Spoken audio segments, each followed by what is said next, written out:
Standing alone at Gate B47 in Denver International Airport, watching my husband Marcus disappear into the crowd with his rolling suitcase, I felt something shift inside my chest. He'd just announced to our entire group that there was only one seat left on the emergency flight to Phoenix, and naturally, he'd taken it. "Claire will figure something out," he'd said with that dismissive wave of his hand that had become all too familiar.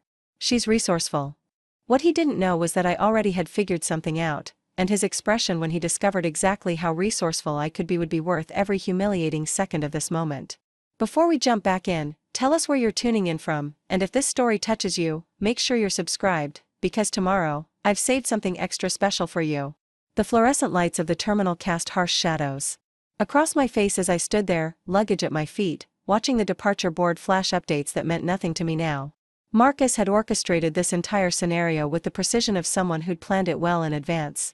The emergency business meeting in Phoenix that suddenly required immediate travel. The last-minute discovery that only one seat remained on the corporate jet he'd booked through his father's connections. The theatrical concern as he'd explained to his business partners why his wife would have to find alternative transportation. It was a performance designed to highlight my dependence on him, my lack of options, my position as an afterthought in his carefully constructed world. What Marcus had forgotten, or perhaps never truly understood, was that I wasn't just Claire Davidson, dutiful wife to the heir of Davidson Industries. I was Claire Davidson, founder and CEO of Altitude Aviation, the fastest-growing private charter company in the Rocky Mountain region. For the past 8 years, I'd built my business from a single refurbished Cessna to a fleet of luxury aircraft that served everyone from tech billionaires to A-list celebrities who valued discretion above all else. My hangar at Denver International wasn't just a storage facility, it was the headquarters of an operation that generated more revenue in a month than Marcus saw in quarterly bonuses from his family's manufacturing business. The irony of my current situation wasn't lost on me. Here I stood in an airport terminal, supposedly stranded, while less than 2 miles away sat my private hangar housing a Gulfstream G650 that could reach Phoenix in 90 minutes. Marcus knew about my business, of course. He'd even bragged about it at dinner parties when it served his purposes, introducing me as his entrepreneurial wife who'd turned her little flying hobby into something surprisingly profitable. But he'd never truly grasped the scope of what I'd built, perhaps because acknowledging it would mean admitting that his wife had succeeded on a scale that dwarfed his own achievements. The seeds of this humiliation had been planted months earlier. Though I was only beginning to understand the full scope of Marcus's campaign to diminish me. It had started subtly, as these things often do. Comments about my work schedule interfering with family obligations. Suggestions that perhaps it was time to consider scaling back now that we were financially secure.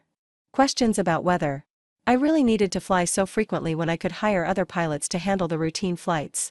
Each suggestion had been wrapped in apparent concern for my well-being, delivered with the kind of patronizing smile that made my skin crawl.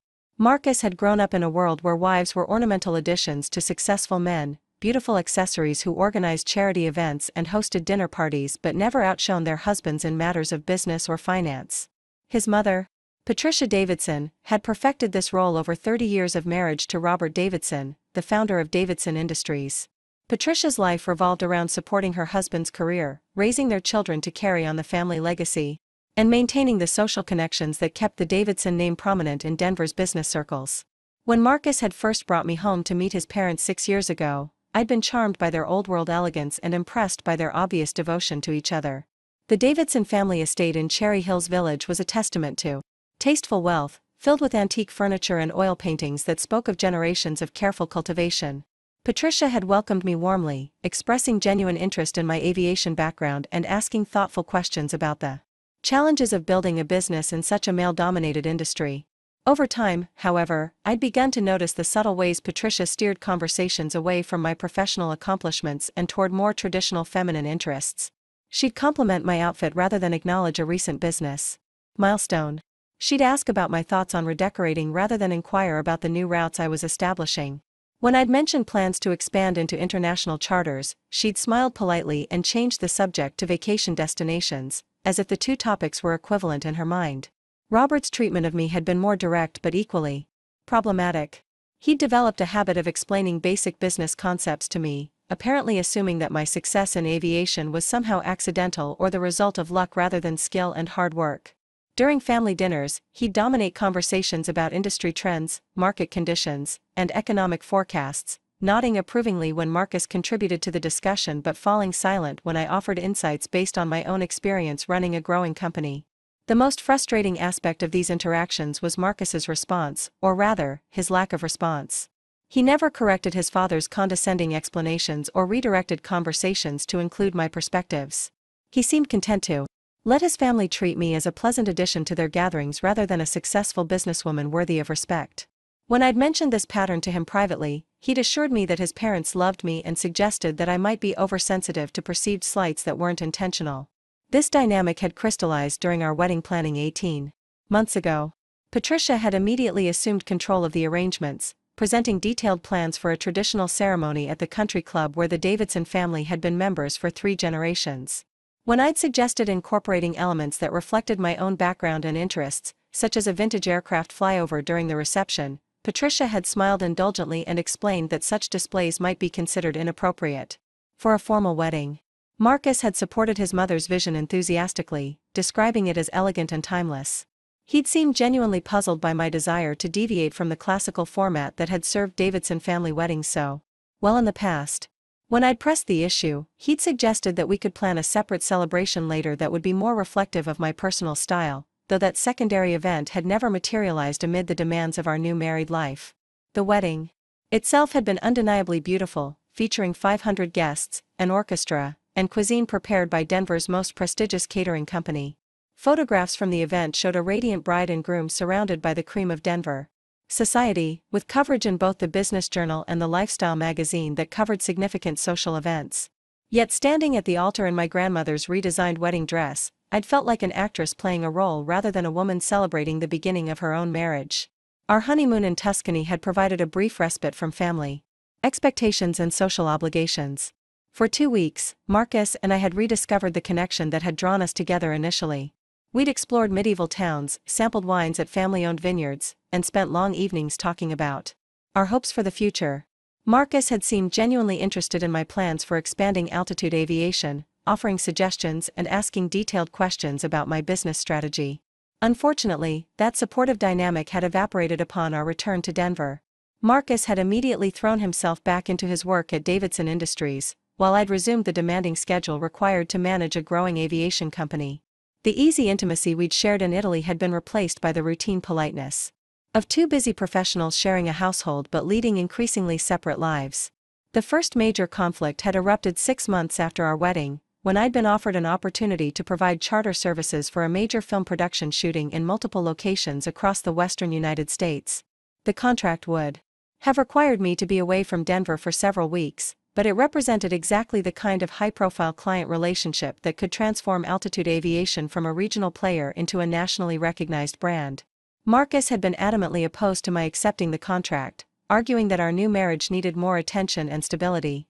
He'd pointed out that we'd barely seen each other since returning from our honeymoon, and suggested that perhaps this was an opportunity to reassess my priorities. When I'd explained the strategic importance of the film industry connection, he dismissed my concerns as short-sighted, insisting that a single contract couldn't possibly be worth jeopardizing our relationship. The argument had escalated over several days, with Marcus enlisting his parents' support for his position.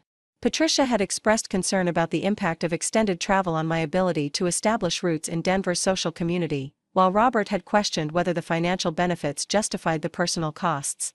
They'd presented their opposition as concern for my well-being and our marriage, but I'd sensed an underlying discomfort with the idea of me operating too independently from family expectations and control. Ultimately, I'd compromised by restructuring the contract to minimize my time away from Denver, hiring additional pilots to handle portions of the work that would have required my personal oversight. The film production had been satisfied with the arrangement, and the project had indeed led to additional opportunities with entertainment industry clients. However, the experience had left me feeling constrained and resentful, aware that I'd limited my business growth to accommodate Marcus's insecurities and his family's traditional expectations. Similar conflicts had continued to arise over the following months, each one following a predictable pattern. I'd identify an opportunity to expand or improve my business, Marcus would express concerns about the impact on our personal life, and I'd find myself making concessions to preserve domestic harmony. The pattern was so consistent that I'd begun to anticipate his objections before even mentioning new developments, editing my plans in advance to avoid confrontations that had become increasingly draining and unproductive. The situation had reached a breaking point 3 months ago, when I'd been approached by a consortium of investors interested in partnering with Altitude Aviation to establish a network of luxury charter services throughout the Mountain West region. The proposal would have required a significant expansion of my operations, including the purchase of additional aircraft and the establishment of satellite offices in several major cities. More importantly, it represented validation of everything I'd worked to build over the past 8 years. Marcus's response had been swift and unequivocal. He'd argued that the expansion would fundamentally change our lifestyle, requiring me to travel constantly and transforming our marriage into a long-distance relationship. He'd suggested that we were already financially secure enough to enjoy a comfortable life without the additional stress and complexity that growth would bring. Preparing and narrating this story took us a lot of time, so if you are enjoying it, subscribe to our channel, it means a lot to us. Now back to the story. Most painfully, he questioned whether my ambition was becoming an obsession that was preventing me from appreciating what we'd already achieved together. The conversation had revealed a fundamental disconnect in our visions for the future. Marcus saw my business as a successful hobby that had served its purpose in establishing my independence and financial security. In his mind, the logical next step was to maintain the status quo while focusing our energy on building a family and deepening our roots in Denver's social community. He'd spoken enthusiastically about the possibility of children, describing how wonderful it would be to raise them with the stability and traditions that had shaped his own childhood. My perspective was entirely different. Altitude Aviation wasn't just a business to me, it was the tangible expression of my skills, ambition, and vision for what was possible when someone refused to accept limitations imposed by others' expectations. The investor partnership represented an opportunity to build something truly significant, to create a legacy that would extend far beyond my own lifetime. The thought of voluntarily constraining that growth felt like accepting a kind of professional death that would leave me diminished and resentful. The compromise we'd eventually reached had satisfied no one. I'd agreed to defer the expansion discussions for 6 months while we focused on strengthening our marriage and exploring options for starting a family. Marcus had promised to spend more time understanding my business and to approach future opportunities with greater openness to growth possibilities. In practice, the agreement had simply postponed our fundamental disagreement while adding new layers of tension to our daily interactions. During those 6 months of supposed marriage focus, I'd gradually become aware of subtle changes in Marcus's behavior that should have alarmed me sooner. He'd become increasingly secretive about his work schedule, claiming last-minute meetings and travel obligations that prevented him from attending industry events where my presence was expected. He'd started screening his phone calls in my presence, stepping out of rooms to take conversations that he claimed involved confidential business matters. Most concerning had been his growing criticism of my professional relationships, particularly my friendships with other successful women in aviation and business. He'd begun questioning the time I spent networking with industry contacts, suggesting that these relationships were becoming too important to me and that I was prioritizing professional advancement over our marriage. When I'd pointed out that networking was essential to maintaining and growing any business, he'd argued that I'd already achieved enough success to reduce my focus on career development. These behavioral changes had coincided with increased pressure from his family to conform to more traditional expectations for our marriage. Patricia had begun hosting regular lunches for the wives of prominent Denver businessmen, events that were positioned as social gatherings but functioned more like informal training sessions in the arts of supporting powerful husbands. The conversations at these lunches had centered on charity work, home decorating, and vacation planning, with any mention of professional accomplishments redirected toward more acceptable topics. Robert had become more direct in his suggestions that I consider transitioning my business responsibilities to hired managers, arguing that successful executives eventually learn to delegate operational duties while focusing on strategic oversight.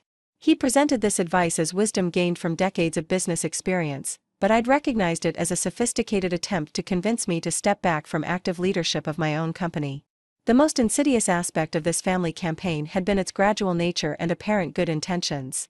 Each suggestion had been framed as concern for my well-being, advice offered by people who cared about my happiness and wanted to see our marriage thrive. The cumulative effect, however, had been to make me question my own priorities and wonder whether my commitment to professional growth was indeed incompatible with being a good wife and potential mother. This psychological pressure had been compounded by Marcus's increasingly frequent references to other couples in their social circle who seemed to have achieved better work-life balance.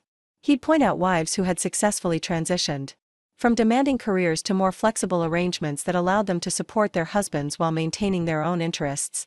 These women were presented as examples of mature choices, suggesting that my continued focus on business growth represented a kind of immaturity or inability to embrace adult responsibilities.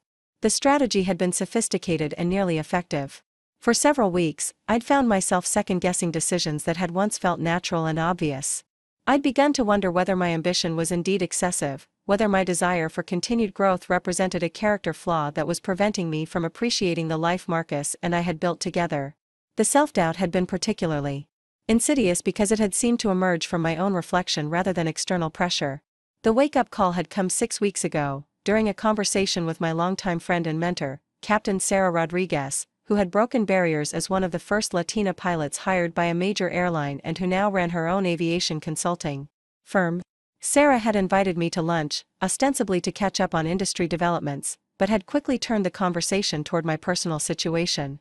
Sarah had noticed changes in my behavior at industry events, observing that I'd become less assertive in business discussions and more deferential to others' opinions. She'd questioned whether everything was all right with my business, expressing concern that I seemed to be losing the confidence and decisiveness that had made me so successful. When I'd attempted to explain that I was simply being more thoughtful about major decisions, Sarah had looked at me with the kind of direct assessment that only comes from someone who genuinely cares about your well-being. The conversation that followed had been uncomfortable but necessary. Sarah had shared her own experience with a previous marriage that had ended when her former husband's insecurities about her success had manifested as increasingly controlling behavior. She described the subtle ways that loving partners could undermine confidence and ambition while appearing to offer support and guidance. Most importantly, she'd helped me recognize that healthy relationships enhanced both partners' growth rather than requiring one person to diminish themselves for the other's comfort. That lunch with Sarah had sparked a period of intense self-reflection. That had continued over the past month and a half. I'd begun to examine my marriage with the same analytical approach I brought to business decisions, looking for patterns and evaluating outcomes with greater objectivity. The picture that had emerged had been deeply troubling, revealing a systematic erosion of my autonomy and confidence that had been disguised as love and concern. Armed with this new awareness, I'd started paying closer attention to Marcus's behavior, and had discovered evidence that my growing suspicions were justified. The secretive phone calls and mysterious meetings weren't related to confidential business matters, as he claimed. Through careful observation and some discreet investigation, I'd learned that Marcus had been meeting regularly with Natalie Brooks, his former college girlfriend who had recently moved back to Denver after completing her MBA at Northwestern. Now, standing in this airport terminal with my abandoned luggage, I finally understood the full scope of Marcus's campaign to isolate and diminish me. This public humiliation wasn't spontaneous. It was the culminating event in a carefully orchestrated plan to demonstrate my dependence on him while positioning himself as the reasonable partner who deserved sympathy for dealing with an increasingly difficult wife. The emergency meeting in Phoenix was likely fabricated, the limited seating on the corporate jet deliberately arranged, and the entire scenario designed to show his business associates and family that I was dispensable while he was essential. What Marcus didn't realize as he smugly wheeled his luggage toward the departure gate was that I'd been gathering evidence of his deception for weeks. The mysterious phone calls, the unexplained absences, the sudden interest in working late, all of it had painted a picture that became impossible to ignore. 3 weeks ago, I'd hired a discreet private investigator, not because I wanted to destroy my marriage, but because I needed to understand what I was really dealing with. The photographs Jennifer Walsh had provided were damning enough. Marcus and Natalie sharing intimate dinners at restaurants across town, walking hand in hand through Washington Park, embracing in the parking lot of her apartment complex. But it was the financial records that had truly opened my eyes to the scope of his betrayal. Marcus had been using his access to our joint accounts to fund his relationship with Natalie, paying for weekend getaways to Aspen, expensive jewelry, and even a security deposit on a luxury condo where they could meet without risk of discovery. More disturbing were the documents Jennifer had uncovered through her connections in the legal community. Marcus had been quietly consulting with divorce attorneys for the past 4 months, exploring strategies to minimize his financial obligations, while maximizing his claim to Altitude Aviation's assets. The legal memos made it clear that his campaign to undermine my confidence hadn't been emotional manipulation, it had been calculated preparation for a divorce proceeding where he planned to argue that my business success was largely due to his family's connections and support. The pattern of his behavior suddenly made perfect sense. Every suggestion that I scale back my operations, every criticism of my professional relationships, every attempt to position my ambition as a character flaw, all of it had been designed to create a record of me as an unstable partner whose obsession with work had damaged our marriage. Marcus had been building a narrative where he would emerge as the reasonable party seeking to preserve what we'd built together, while I would be portrayed as the driven career woman who had chosen business over family. The most chilling discovery had been a series of email exchanges between Marcus and his father discussing the strategic value of gaining control over Altitude Aviation's operations.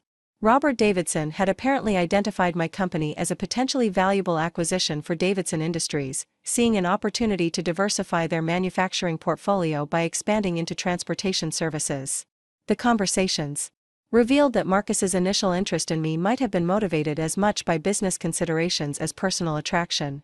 These revelations had crystallized during a conversation I'd overheard last week between Marcus and his mother. I'd returned home early from a cancelled flight to find them in the kitchen, speaking in the hushed tones people use when discussing sensitive matters. Patricia had been expressing concern about the timeline for Marcus's divorce proceedings, worried that I might become suspicious if he waited much longer to file papers. She'd suggested that perhaps it was time to escalate their efforts to demonstrate my unsuitability as a wife, creating incidents that could be documented and presented as evidence of my instability. Marcus had reassured his mother that everything was proceeding according to plan. He described today's airport scenario as the perfect opportunity to show his business associates that I was unreliable and emotionally volatile, someone who couldn't be counted on during important business situations. The plan was for me to create a scene about being left behind, confirming their suspicions that I was difficult to work with and prone to dramatic overreactions. My behavior would then be used to support his narrative about why our marriage had become untenable. The conversation had continued with discussion of how they would handle the division of assets, with Patricia expressing confidence that their attorney could minimize my claims on Marcus's family wealth while ensuring that Davidson Industries gained access to my aviation contacts and expertise. They'd spoken about my business with the casual dismissiveness of people discussing a commodity to be acquired rather than the life's work of someone they claimed to care about. Standing in this terminal now, I understood that today's humiliation was intended to be my breaking point. Marcus expected me to dissolve into tears, to call him desperately begging for help, to demonstrate exactly the kind of emotional instability that would support his divorce strategy. The businessmen who had witnessed his abandonment of me would later testify about my inappropriate reaction, while he would emerge as the patient husband who had finally reached his limit with my unreasonable behavior. What Marcus had failed to consider was that building a successful aviation company required exactly the kind of strategic thinking and calm decision-making that his plan was designed to undermine. Over the past 8 years, I'd navigated equipment failures at 30,000 feet, managed client emergencies in remote locations, and solved logistical problems that would have defeated less experienced operators. The skills that had made me successful in aviation, analytical thinking, resource management, and grace under pressure, were exactly what I needed to turn this situation to my advantage. The first call I made was to Tom Martinez, my chief pilot and the person I trusted most in my organization. Tom had been with Altitude Aviation since our 3rd year of operation, when I'd hired him away from a major airline after being impressed by his professionalism and technical expertise. More than an employee, Tom had become a trusted advisor, whose judgment I valued in both business and personal matters. Tom answered on the second ring, and I could hear the ambient noise of the hangar in the background. "Claire," he said, his voice immediately shifting to concern when he heard my tone. "What's happening? Are you all right?" "I'm at DEN," I told him, keeping my voice steady despite the anger coursing through my system. "Marcus stranded me here, claiming there was only one seat on their corporate flight to Phoenix. I need you to prep the Gulfstream for immediate departure." There was a brief pause before Tom responded, and I could hear the shift in his voice as he moved from concerned friend to professional pilot. "How many passengers, and what's our destination?" "Just me," I said. "Phoenix Sky Harbor, and Tom, I want you to file our flight plan for the main terminal, not the private aviation facility. I want us to arrive exactly where Marcus's corporate jet will be landing." Tom's chuckle was audible through the phone. "I see," he said. "Should I arrange for ground transportation to be waiting, or will you be handling that personally?" "Oh, I'll be handling everything personally," I assured him. "How long do you need for pre-flight?" "Give me 40 minutes, Tom replied. "The aircraft is fueled and ready, just need to complete the inspection and file our paperwork." "Claire," he added, his voice carrying a note of professional satisfaction, "this is going to be a very smooth flight." My second call was to Linda Chen, my business manager and the person responsible for coordinating our client services.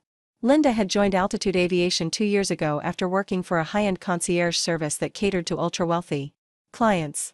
Her expertise in managing logistics and expectations had been invaluable as we'd expanded our operations to serve increasingly demanding customers. Linda, I said when she answered, I need you to coordinate something special for me in Phoenix. I'm flying down there this afternoon, and I want our full VIP arrival package arranged at Sky Harbor. Of course, Linda replied, and I could hear her already making notes. What level of service are we talking about? Everything, I told her. Ground transportation, catering, liaison services, the complete experience. I want this arrival to demonstrate exactly what Altitude Aviation can deliver when we're operating at full capacity.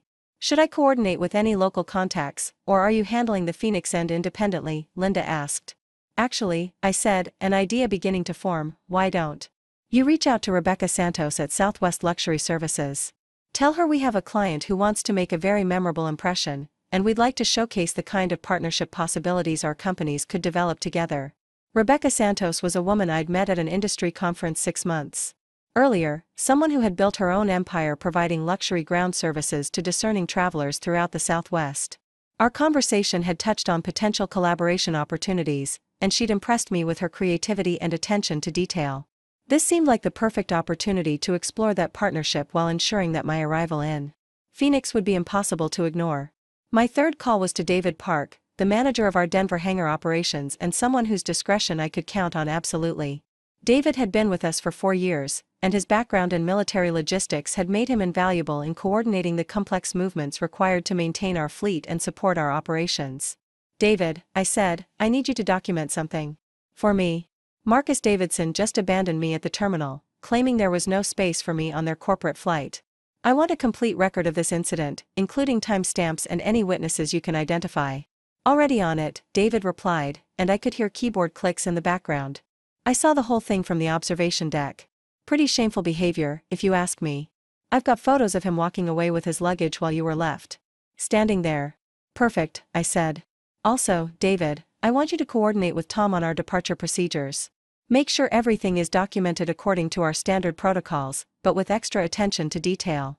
This flight needs to be absolutely perfect from a regulatory and safety standpoint. Understood, David said. Claire, for what it's worth, watching you handle this situation is exactly why I'm proud to work for this company. Some people crumble under pressure, but you just get stronger. The fourth call I made was the most strategic.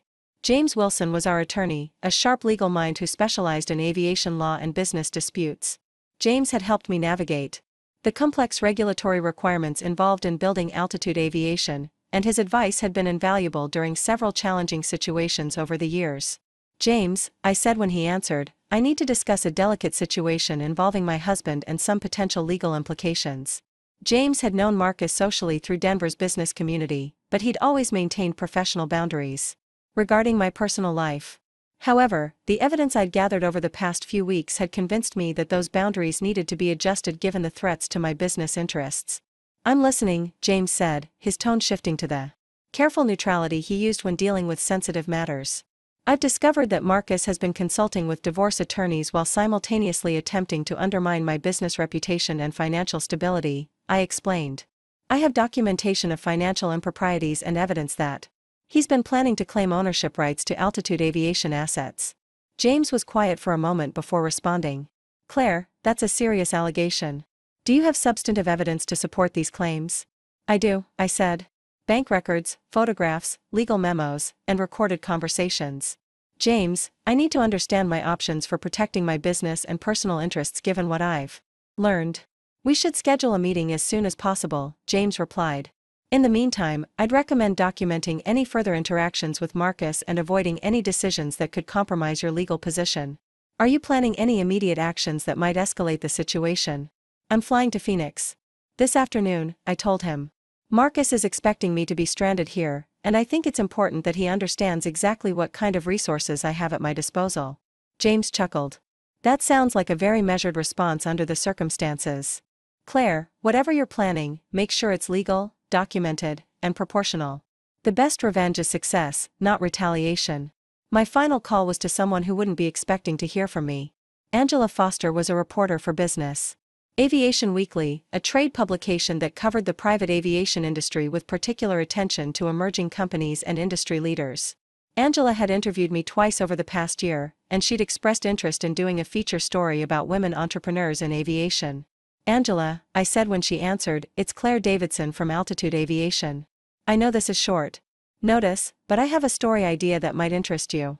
Claire, Angela replied, her voice immediately perking up with professional interest. What kind of story are we talking about? A story about resilience in business, I said. About how successful women handle unexpected challenges and turn them into opportunities for growth. I'm about to demonstrate exactly the kind of resource management and crisis response that makes private aviation such a valuable service for demanding clients. Angela was intrigued. Are you talking about a real-time case study, something happening right now? Exactly, I said. I'm currently at Denver International Airport, where I've just been abandoned by my husband who claimed there was no room for me on his corporate flight to Phoenix.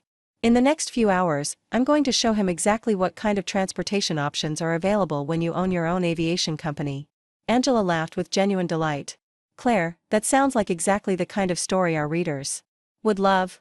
Are you open to having a photographer document your arrival in Phoenix? Absolutely, I said. In fact, I encourage it.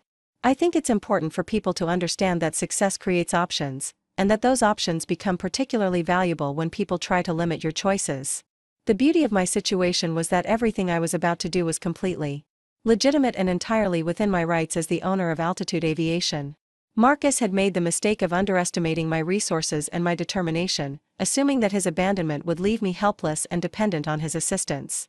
Instead, he created the perfect opportunity for me to demonstrate exactly why his dismissive attitude toward my business had been such a fundamental error in judgment. As I walked toward the exit of the terminal, I felt a calm sense of purpose settling over me. The humiliation of being left behind was transforming into anticipation for what was about to unfold. Marcus had set the stage for his own downfall, and I was going to ensure that his performance was absolutely unforgettable.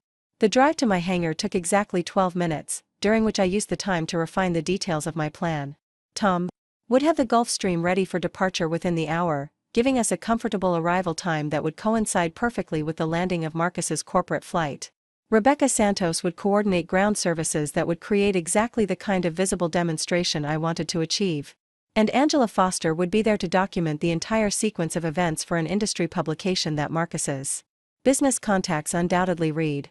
By the time I pulled into the parking area adjacent to our hangar, I could see Tom conducting his pre-flight inspection with his characteristic thoroughness. The sight of our pristine Gulfstream G650 gleaming in the afternoon sunlight filled me with pride and determination.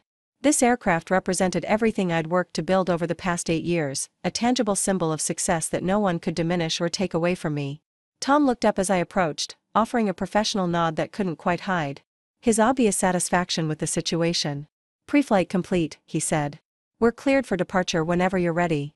Claire, he added, his voice carrying a note of personal conviction, this is going to be one hell of a flight.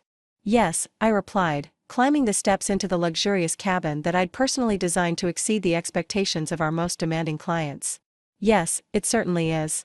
The Gulfstream's engine spooled up with the distinctive whine that never failed to remind me why I'd fallen in love with aviation in the first place.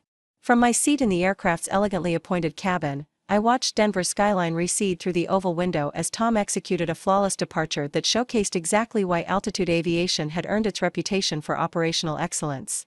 The irony of the moment wasn't lost on me. While Marcus was cramped into whatever budget corporate aircraft his father's company had managed to secure, I was traveling in luxury aboard an aircraft worth more than most people's homes. During the 90-minute flight to Phoenix, I used the time to coordinate the final details of what was rapidly becoming a masterclass in resource deployment. The satellite communication system allowed me to maintain constant contact with my team while reviewing the intelligence Jennifer Walsh had provided about Marcus's activities. The private investigator had been even more thorough than I'd initially realized, documenting not just his affair with Natalie Brooks but also his systematic attempts to gather confidential information about Altitude Aviation's operations and client relationships.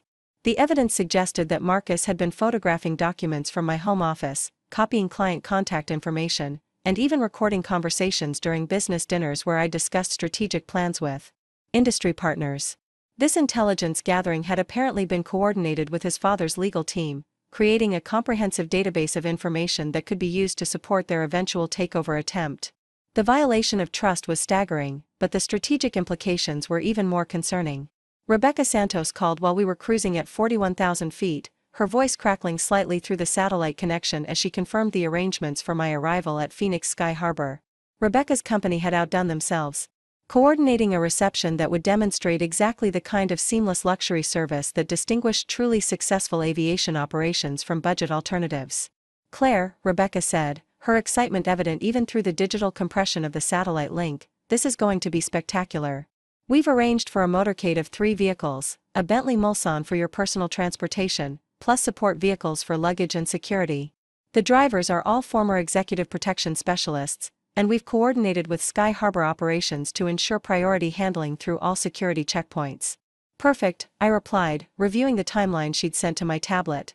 "What about the media coordination?" "Angela Foster from Business Aviation Weekly will be positioned at the private aviation terminal with a professional photographer," Rebecca confirmed. "We've also arranged for discrete documentation of the entire arrival sequence, so you'll have a complete record of today's events." "Claire, I have to say, this is exactly the kind of partnership opportunity one was hoping we could develop between our companies." The collaboration with Rebecca was proving to be mutually beneficial in ways that extended far beyond today's specific requirements.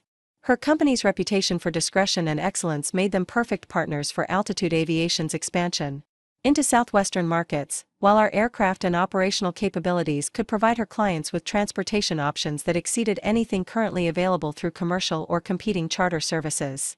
Tom's voice came through the cabin intercom as we began our descent into Phoenix airspace. "Claire, we're about 15 minutes out from Sky Harbor. Ground control has cleared us for priority approach to the private aviation facility, and I can see another corporate aircraft on final approach that matches the description you provided for your husband's flight." "Excellent timing," I replied, feeling a surge of satisfaction as the various elements of my plan converged exactly as I'd orchestrated. "Tom, please coordinate with ground operations to ensure we're positioned where the arrival will be clearly visible from the main terminal's observation areas." The descent into Phoenix provided a perfect opportunity to review the financial documentation that would form the foundation of my legal strategy going forward. James Wilson had been correct about the importance of maintaining detailed records, and the evidence I'd gathered painted a damning picture of systematic deception and potential fraud. Marcus's use of joint account funds to support his affair could be characterized as financial infidelity, while his attempts to gather proprietary business information clearly violated both my trust and potentially several federal regulations regarding the unauthorized access to sensitive commercial data. More significantly, the email exchanges between Marcus and his father revealed a conspiracy to defraud me of my legitimate business interests through manipulation and deliberate misrepresentation. Their plan to portray my professional success as somehow dependent on Davidson family connections was not only insulting but legally actionable, especially given the documentary evidence I possessed regarding my company's independent development and success. The Gulfstream touched down at Phoenix Sky Harbor with the gentle precision that exemplified Tom's exceptional skill as a pilot. As we taxied toward the private aviation terminal, I could see the motorcade Rebecca had arranged waiting in perfect formation, their polished surfaces gleaming in the Arizona sunshine. The contrast with Marcus's expected arrival experience was going to be dramatic and impossible to ignore. Angela Foster was positioned exactly where Rebecca had promised, her photographer already documenting our arrival with the kind of professional attention to detail that would ensure comprehensive coverage of today's events. The business aviation industry was relatively small and tightly connected, meaning that news of this demonstration would circulate quickly through exactly the networks where Marcus hoped to establish his credibility as a serious business operator. Tom completed the shutdown procedures with his characteristic thoroughness before opening the cabin door and lowering the aircraft's integral stairs. The Arizona heat hit us immediately, but the ground crew Rebecca had coordinated was already moving with the kind of synchronized precision that marked truly professional operations. My luggage was transferred to the support vehicle while the Bentley's driver held the rear door open with the bearing of someone accustomed to serving clients who expected excellence as a baseline rather than an exception. The drive from the private aviation terminal to Sky Harbor's main commercial terminal took exactly 8 minutes, during which I reviewed the final intelligence updates Jennifer Walsh had provided regarding Marcus's expected arrival time and gate assignment. His flight was scheduled to land at Gate A12, which meant his deplaning passengers would have to walk through the main concourse before reaching ground transportation. The timing was perfect for what I had in mind. Rebecca had coordinated with Sky Harbor operations to ensure that our motorcade would be positioned prominently in the pickup area directly adjacent to where Marcus's group would emerge from the terminal. The visual impact would be unmistakable, while he and his business associates struggled with their luggage and waited for whatever budget ground transportation Davidson Industries had arranged, I would be stepping into a luxury vehicle that clearly demonstrated the difference between authentic success and inherited mediocrity. The psychological impact of this contrast was exactly what I wanted to achieve.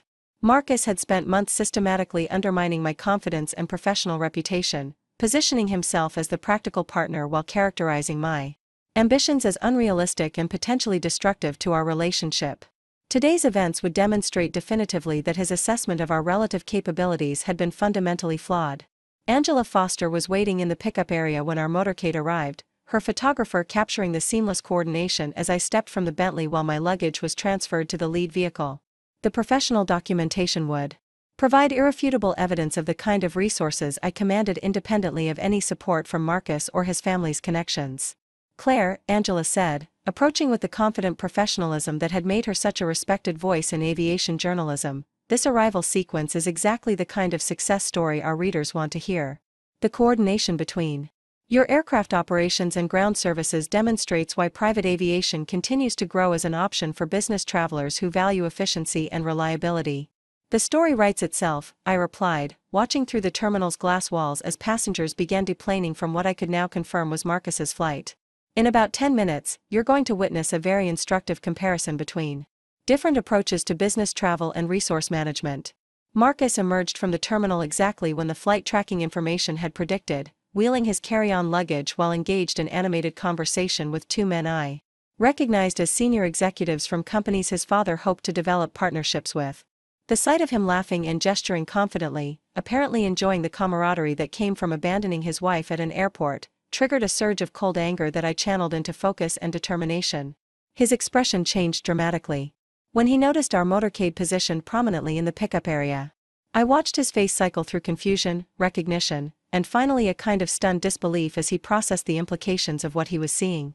The men he'd been talking with followed his gaze, their own expressions shifting as they took in the obvious luxury and professional coordination of my arrival setup.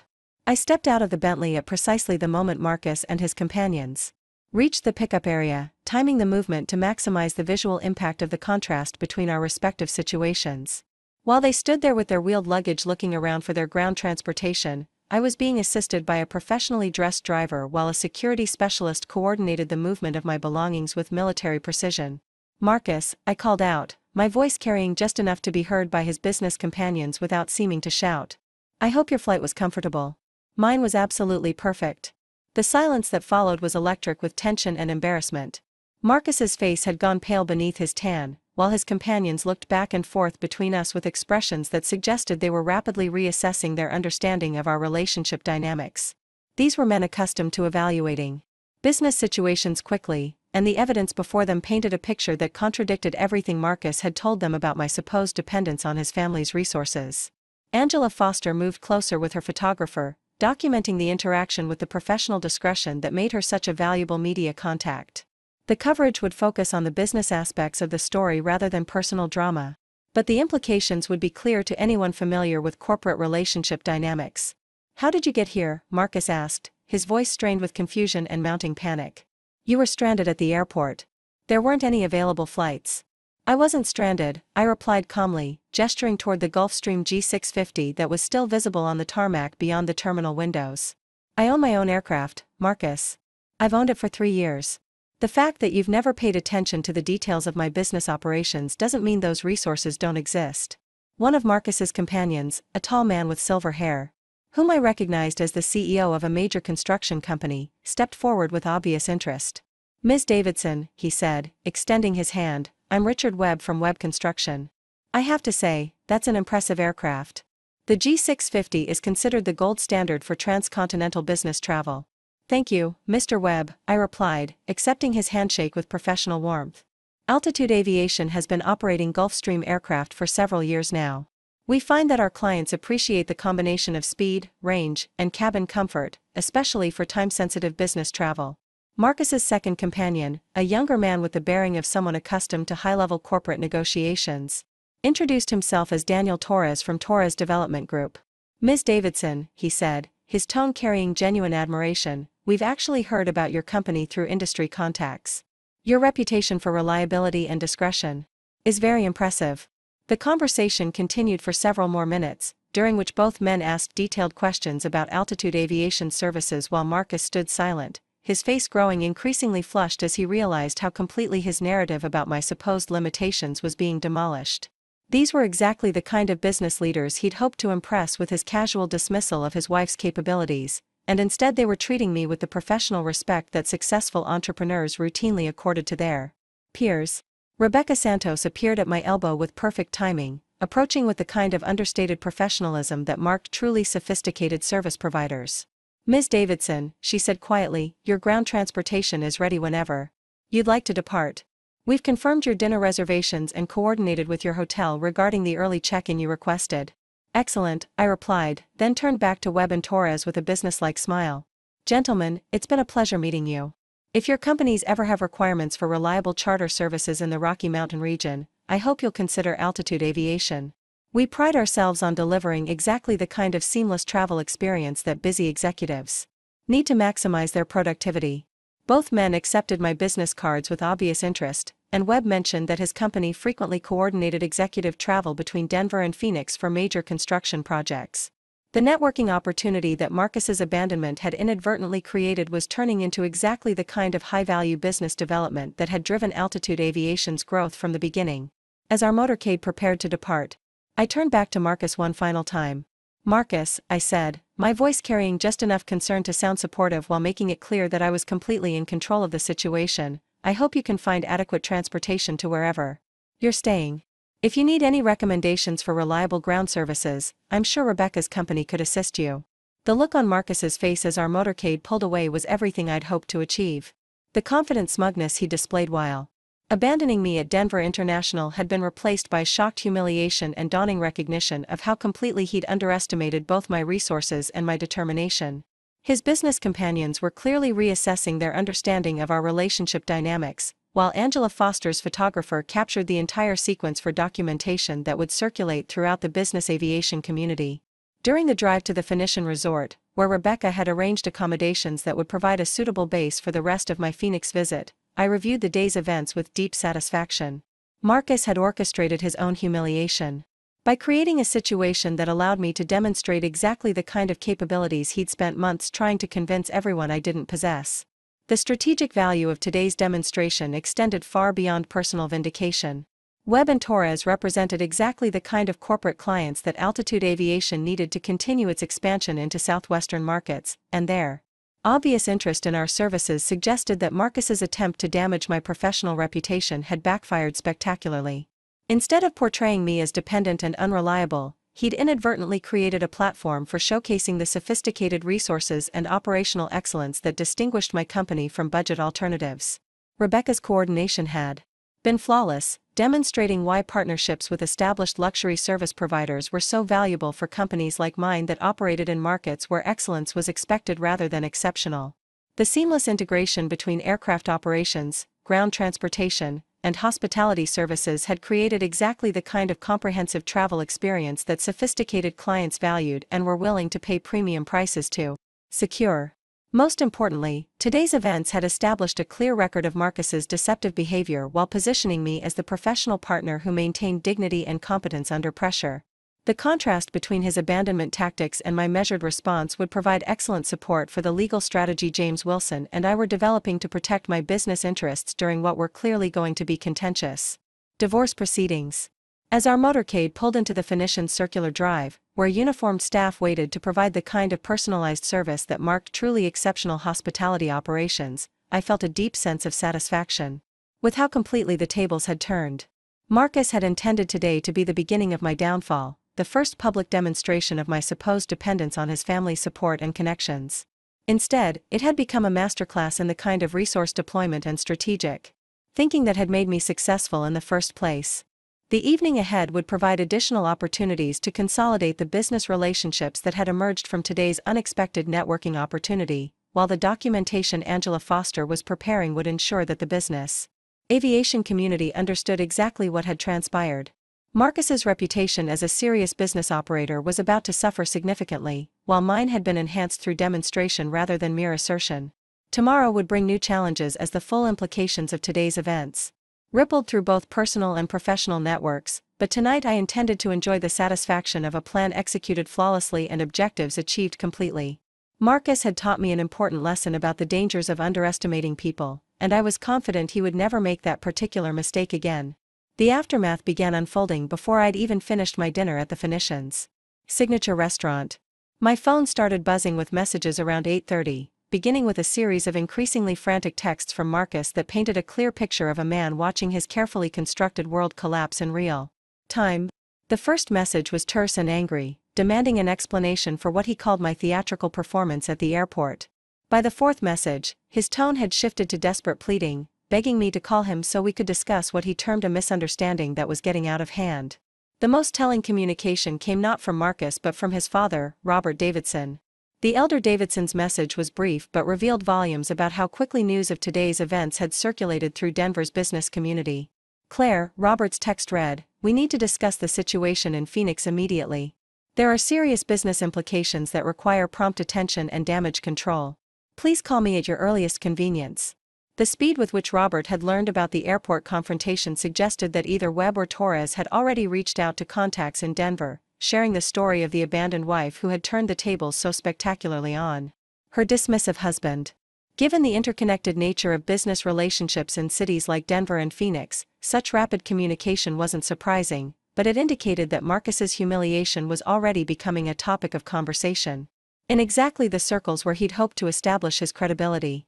Angela Foster's preliminary article appeared online at Business Aviation Weekly's website just after 9 o'clock, accompanied by professionally shot photographs that captured the stark contrast between Marcus's disheveled emergence from the commercial terminal and my orchestrated arrival via luxury motorcade.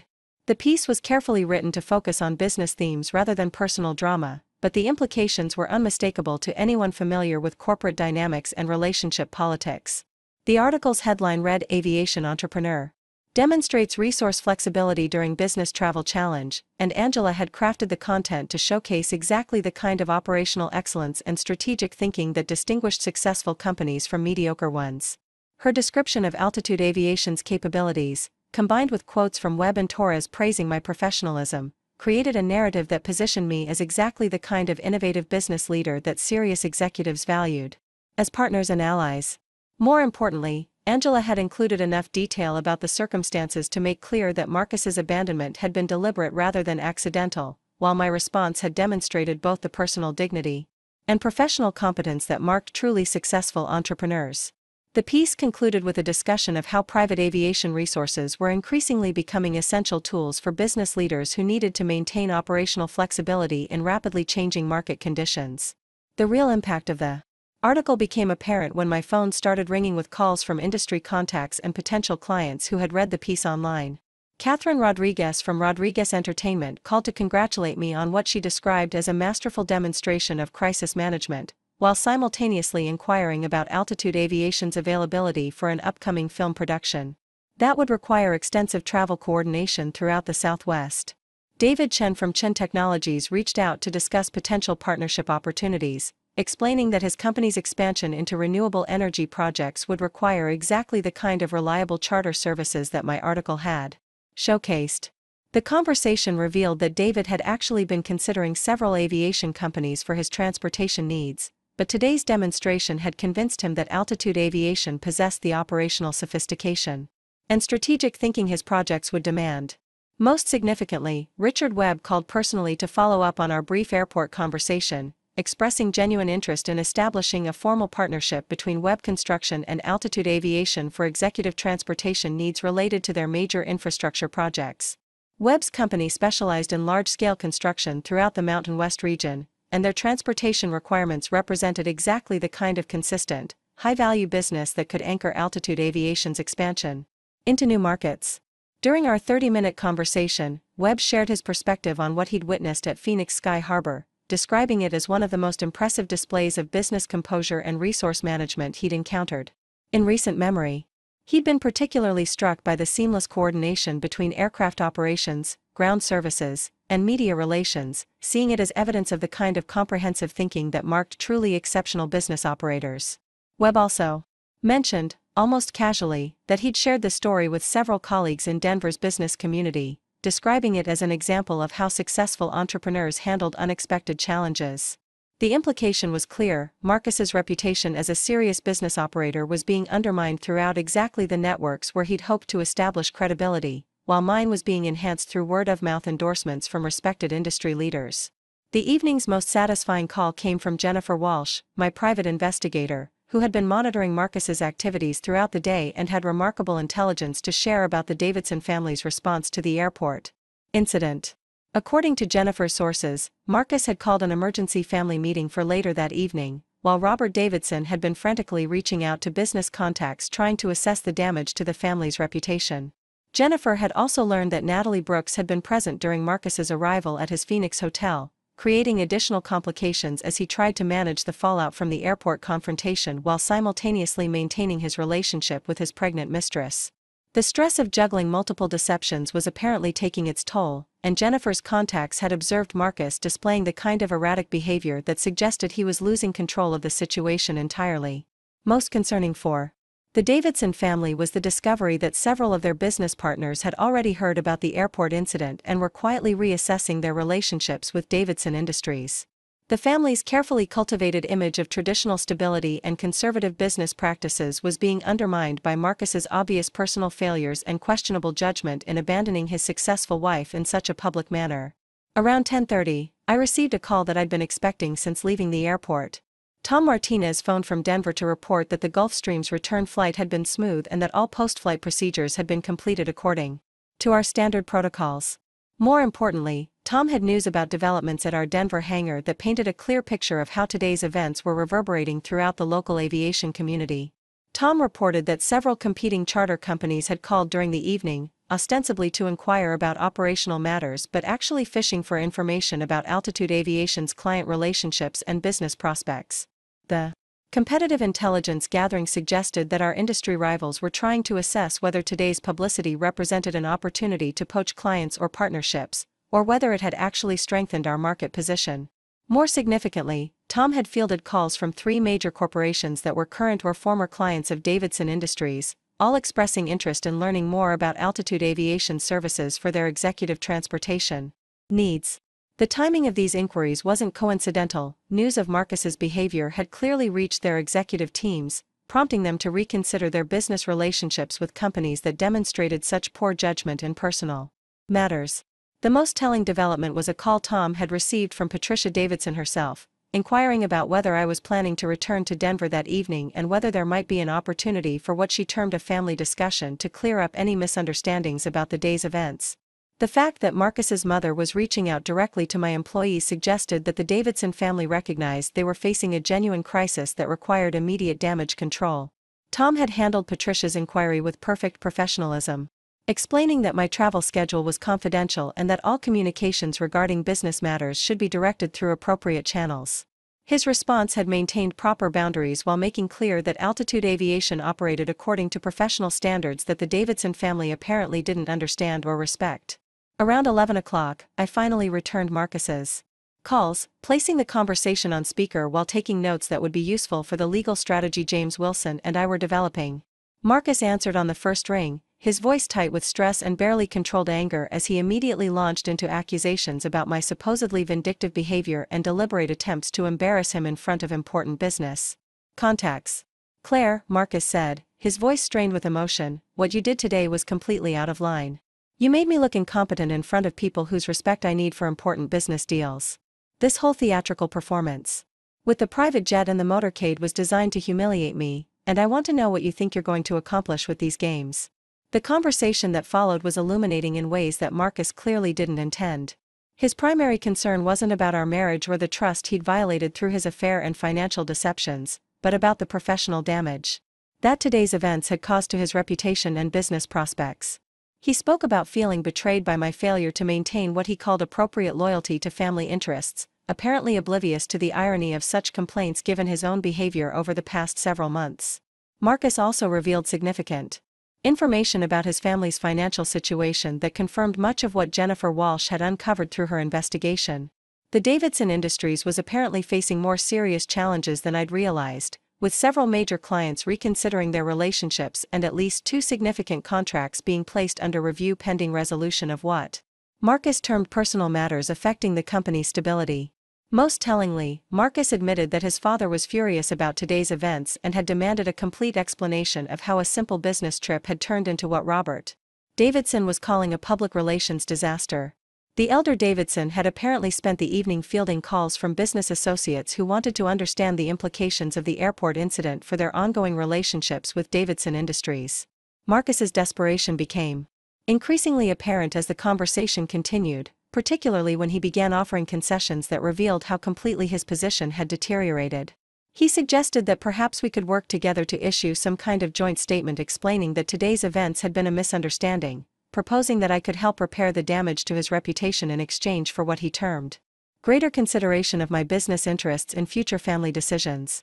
The offer was both pathetic and revealing, demonstrating that Marcus still fundamentally misunderstood the nature of our situation. He continued to frame the conflict in terms of family dynamics and personal relationships, apparently unable to grasp that his systematic deception and attempted fraud had transformed our marriage into a business dispute where legal rather than emotional considerations would determine the outcome. When I declined his suggestion for joint damage control, Marcus's tone shifted to threats that revealed both his desperation and his continuing failure to understand my legal position. He warned that divorce proceedings could become very expensive and complicated, suggesting that my business interests might suffer if I continued what he called my campaign of public embarrassment against his family. The threats were counterproductive in multiple ways, providing additional evidence of his unstable judgment while demonstrating exactly the kind of intimidation tactics that James Wilson had warned me to document carefully. Marcus was essentially creating evidence of his own vindictive intentions while apparently believing that such pressure would convince me to abandon the legal protections I'd already put in place. I ended the call by informing Marcus that all future communications should be directed through my attorney, explaining that the situation had moved beyond personal matters into legal territory where professional representation was appropriate. His shocked silence at this declaration suggested that he genuinely believed our conflict could be resolved through family pressure and emotional manipulation rather than legal processes designed to protect business interests and personal assets. The final development of the evening came in the form of an encrypted email from James Wilson, who had apparently been working late to review the evidence I'd provided about Marcus's financial improprieties and business interference. James's preliminary legal analysis was even more favorable than I'd hoped, suggesting that the documentation I'd gathered would provide excellent protection against any attempts to claim ownership rights to Altitude Aviation's assets or operations. More importantly, James had identified several potential criminal violations in Marcus's unauthorized access to my business records and his systematic gathering of confidential client information. The federal regulations governing the protection of sensitive commercial data were quite specific about unauthorized access and disclosure, and Marcus's activities appeared to violate multiple provisions that could result in serious legal consequences, extending far beyond divorce proceedings. James's message concluded with strategic advice about managing the situation going forward, emphasizing the importance of maintaining detailed documentation while avoiding any actions that could be characterized as retaliatory or vindictive. The legal strategy would focus on protecting my legitimate business interests while ensuring that Marcus faced appropriate consequences for his deceptive and potentially criminal behavior. As I prepared for bed in the Phoenician's luxurious accommodations, I reflected on how completely the day's events had exceeded my expectations for demonstrating the futility of Marcus's campaign against me. His attempt to publicly humiliate me had backfired spectacularly, creating business opportunities while undermining his own reputation and revealing the weakness of his position to anyone paying attention. The intelligence Jennifer Walsh had gathered suggested that the Davidson family was scrambling to contain damage that extended far beyond personal embarrassment into genuine threats to their business operations and financial stability. Meanwhile, the networking opportunities that had emerged from today's airport confrontation were already generating the kind of high-value business relationships that would accelerate Altitude Aviation's expansion into new markets. Most satisfying was the recognition that I'd handled the entire situation using exactly the same strategic thinking and operational excellence that had made me successful in aviation from the beginning. Marcus had underestimated my resources and capabilities so completely that his attack had become the catalyst for demonstrating why his dismissive attitude had been such a fundamental error in judgment. Tomorrow would bring new challenges as the full implications of today's events continued to ripple through both personal and professional networks, but tonight I could enjoy the satisfaction of watching Marcus's carefully constructed deceptions collapse under the weight of their own contradictions. He'd taught me valuable lessons about the importance of protecting myself against people who would exploit trust for personal gain, and I was confident those lessons would serve me well in whatever challenges lay ahead. The transformation was complete 6 months later when I stood in the boardroom of Altitude Aviation's new headquarters in downtown Denver, looking out at a skyline that had once seemed dominated by the Davidson Industries building but now felt like territory I owned through achievement rather than association. The morning's Wall Street Journal lay open on my desk, featuring a prominent article about Altitude Aviation's acquisition of 2 competing charter companies and our expansion into international markets, complete with a photograph of me standing beside our newest Bombardier Global 7500 at Denver International Airport. The irony wasn't lost on me that the very airport where Marcus had attempted to demonstrate my supposed helplessness had become the launching point for a business transformation that exceeded even my most ambitious projections. The humiliation he'd orchestrated had become the catalyst for exactly the kind of strategic growth that his interference had been designed to prevent, proving that his fundamental misunderstanding of my capabilities extended far beyond personal relationships into basic business judgment. The 6 months following the Phoenix airport incident had unfolded like a masterclass in how authentic success attracts opportunity while manufactured privilege crumbles under scrutiny. Within 2 weeks of returning from Phoenix, I'd signed partnership agreements with both Webb Construction and Torres Development Group, contracts that anchored Altitude Aviation's expansion into the Southwest market while providing the financial foundation for our acquisition strategy. Richard Webb had proven to be exactly the kind of strategic partner that growing companies need, bringing not just consistent business but introductions to an entire network of construction and development firms that required sophisticated transportation solutions. His public endorsement of Altitude Aviation's capabilities had carried weight throughout the industry, opening doors that might have taken years to approach through traditional marketing channels. Daniel Torres had been equally valuable, but in different ways that highlighted the networking benefits of maintaining dignity under pressure. His development company's requirements for investor transportation and client services had led to a consulting contract that positioned Altitude Aviation as the preferred aviation partner for several major real estate projects throughout the Mountain West region.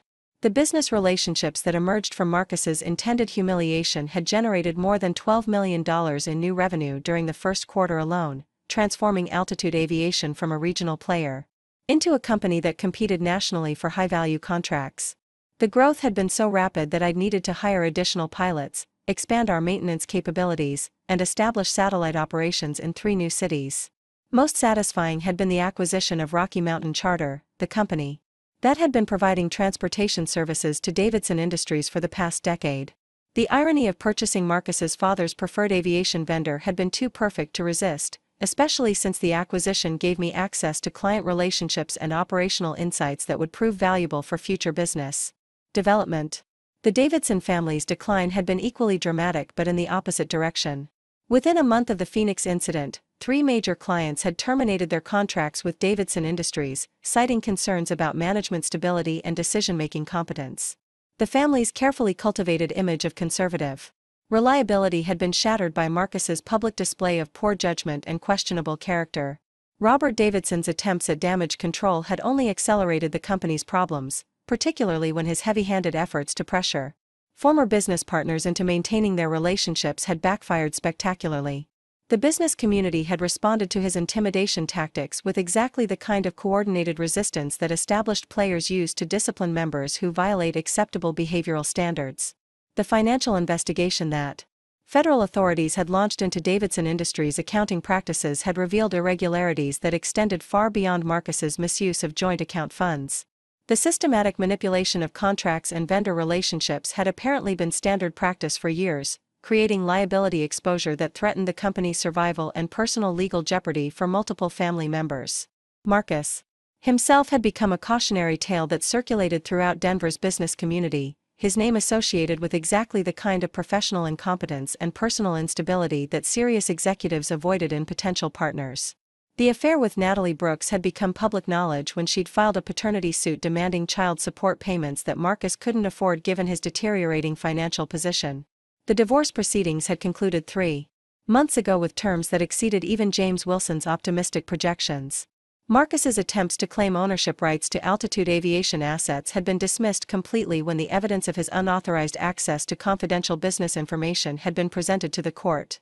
His systematic gathering of proprietary data had been characterized as industrial espionage, creating criminal liability that had motivated him to accept settlement terms that protected my business interests completely. More importantly, the financial fraud investigation had frozen most of the Davidson family's assets, preventing Marcus from accessing funds that might have prolonged the litigation. His legal position had deteriorated so rapidly that his attorney had recommended accepting whatever terms I was willing to offer rather than risking additional exposure through extended proceedings. The final divorce decree had awarded me complete ownership of Altitude Aviation plus additional monetary settlements. That reflected both the financial damage Marcus had attempted to cause and the criminal nature of his information-gathering activities. The court had been particularly concerned about the violation of trust involved in his systematic photography of confidential documents and recording of private business conversations. Marcus's current situation was a study in how quickly privilege could evaporate when it wasn't supported by actual competence or character. He was living in a modest apartment in Aurora, working as a sales representative for an industrial equipment company, and struggling to meet the child support obligations that Natalie's attorneys had secured through aggressive litigation. The contrast with my own circumstances couldn't have been more dramatic.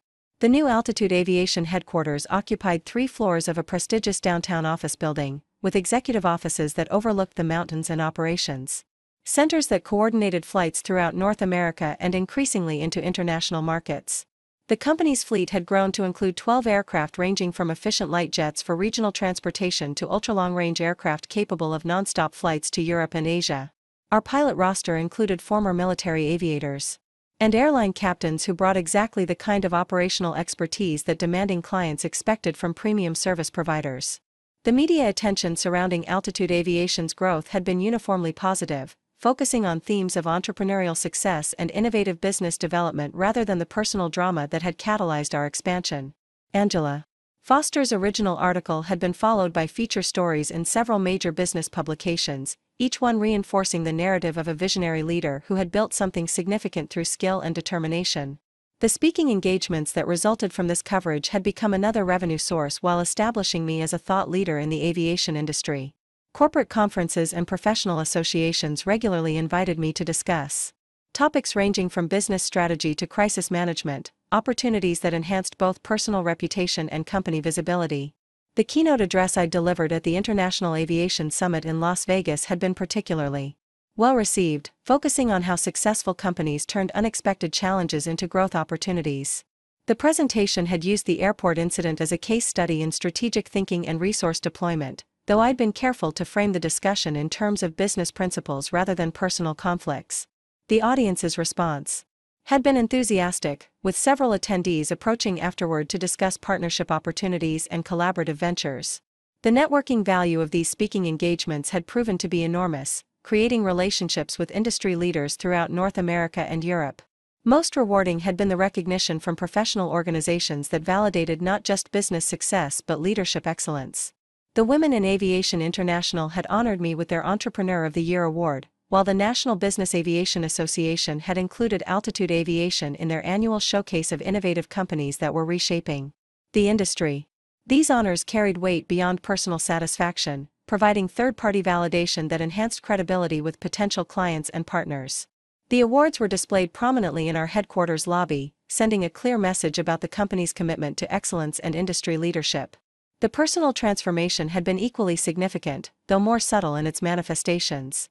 The confidence that Marcus had systematically tried to undermine had returned stronger than before, reinforced by daily evidence of my capabilities and accomplishments. The self-doubt that his manipulation had created had evaporated entirely, replaced by the kind of unshakable self-assurance that came from proven success under pressure. The social dynamics in Denver had shifted dramatically as well. The country club circles that had once treated me as Marcus's accessory now approached me with the respectful interest reserved for successful business leaders. Invitations to charity boards and civic organizations reflected recognition of my community standing rather than marriage-based social connections. Patricia Davidson's attempts to maintain social relationships had been politely but firmly rebuffed, making clear that the bridges her son had burned couldn't be rebuilt through maternal diplomacy. The older woman's obvious distress at her family's social exile had been somewhat satisfying, though I'd been careful to maintain dignity rather than appearing vindictive. The romantic relationships that had emerged over the past few months had been refreshingly different from my experience with Marcus. Professional men who understood and respected ambition had replaced the insecurity and competition that had characterized my marriage. The conversations centered on mutual goals and shared interests rather than demands for diminished aspirations and compromised independence. Dr. Michael Sinclair, the emergency medicine physician I'd been seeing for the past 2 months, represented exactly the kind of partner who enhanced rather than constrained personal growth. His demanding career in trauma surgery meant he understood the requirements of professional excellence while appreciating the satisfaction that came from doing important work at the highest levels. Our relationship had developed naturally through shared interests in aviation and outdoor activities, with none of the calculated courtship and family approval processes that had characterized my involvement with Marcus. Michael's success was entirely self-generated, based on skills and dedication rather than inherited advantage, creating compatibility that extended far beyond superficial attraction. The conversation about moving in together had emerged organically as our relationship deepened, based on practical considerations about time management and emotional compatibility rather than social expectations or financial convenience. The prospect of building something together felt natural and exciting in ways that my marriage to Marcus never had, even during its early stages. The morning's scheduled activities reflected how completely my priorities had evolved since the divorce. The quarterly board meeting would review expansion plans that included operations in London and Tokyo, markets that represented the kind of international growth I'd always envisioned for altitude aviation. The investor presentations that afternoon would showcase opportunities for strategic partnerships with European aviation companies, relationships that could accelerate our entrance into markets where American companies faced regulatory and cultural challenges. The acquisition negotiations that James Wilson had been coordinating were approaching conclusion, with 2 additional charter companies expressing serious interest in joining the altitude aviation network. The consolidation strategy was creating economies of scale while expanding our geographic reach and service capabilities in ways that enhanced competitiveness against larger rivals. The technology initiatives that our IT team had been developing were revolutionizing how we coordinated complex travel requirements, creating proprietary systems that gave us significant advantages in serving clients whose transportation needs involved multiple aircraft and destinations. The investment in digital infrastructure was paying dividends through improved operational efficiency and enhanced client satisfaction. Most importantly, the strategic planning process was focused entirely on organic business considerations rather than external constraints imposed by family expectations or relationship dynamics. The decisions were driven by market opportunities and competitive advantages rather than someone else's insecurities about my success or concerns about appropriate gender roles. The afternoon schedule included a site visit to the new maintenance facility that would support our expanded fleet, followed by meetings with the pilot training consortium that was developing advanced certification programs for our crew members. These operational investments were positioning altitude aviation for sustained growth while ensuring that service quality remained at the premium levels our clients expected.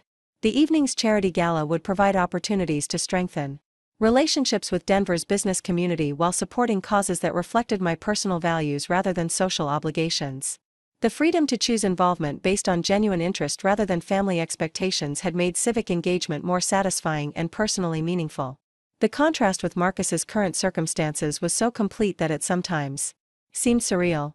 The man who had once confidently dismissed my capabilities was now struggling with basic financial survival while I was building something that would endure long after my own retirement. His attempt to demonstrate my dependence had revealed his own inadequacy in ways that continued to reverberate throughout his diminished world. The airport terminal where he'd orchestrated my supposed humiliation had become a symbol of transformation rather than defeat. Every time I walked through Denver International Airport, whether boarding commercial flights for business travel or accessing our private hangar for charter operations, I was reminded of how completely circumstances could change when authentic capability confronted manufactured privilege. The lesson had applications far beyond personal relationships, informing business strategies and decision-making processes in ways that strengthened altitude aviation's competitive position. The experience had taught me to trust my own judgment completely while maintaining skepticism about people whose confidence wasn't supported by demonstrated competence. The Phoenix Airport incident had become a reference point for handling challenges with dignity and strategic thinking rather than emotional reaction. The story was frequently requested during speaking engagements, where audiences appreciated the combination of personal resilience and professional excellence that had transformed intended humiliation into business opportunity. The documentation that Angela Foster had provided had become part of Altitude Aviation's corporate history, displayed in our headquarters as evidence of how the company had emerged from crisis stronger and more focused than before. The photographs of that day served as inspiration for employees and clients alike, demonstrating the kind of leadership that distinguished exceptional organizations from merely successful ones. Looking forward, the opportunities seemed limitless in ways they never had during my marriage to Marcus. The international expansion plans were gaining momentum with each quarterly review, while new service offerings were attracting exactly the kind of sophisticated clients who valued innovation and reliability above cost considerations. The mentorship program we'd established for young women interested in aviation careers was generating the kind of community impact that made business success personally meaningful.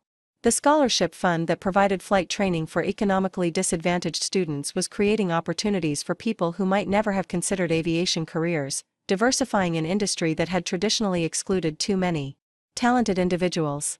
The speaking bureau that represented me for corporate and professional events was fielding inquiries from organizations throughout North America and Europe, evidence that the story of Altitude Aviation's growth had resonated far beyond the business aviation community. The message about turning challenges into opportunities apparently struck chords with audiences facing their own professional and personal obstacles. As I prepared to leave the office for the day's remaining appointments, I paused to appreciate the view from my corner office windows. The mountains that had always dominated Denver's western horizon looked different now, less like barriers and more like challenges to be conquered through skill and determination. The city below represented territory where my success was recognized and respected rather than grudgingly tolerated. The transformation was complete, but the momentum continued building toward even greater achievements in the months and years ahead. Marcus's attempt to diminish me had become the catalyst for discovering capabilities I hadn't known I possessed, while his failure had demonstrated the ultimate futility of trying to constrain someone whose potential was limited only by their own vision and determination. The airport terminal where this journey had begun would always hold special significance, but not as a symbol of abandonment or humiliation. Instead, it represented the moment when I'd finally understood that the only limitations that mattered were the ones I accepted for myself, and that authentic success required nothing more than the courage to pursue excellence regardless of other people's expectations or insecurities. Up next, you've got 2 more standout stories right on your screen. If this one hit the mark, you won't want to pass these up. Just click and check them out.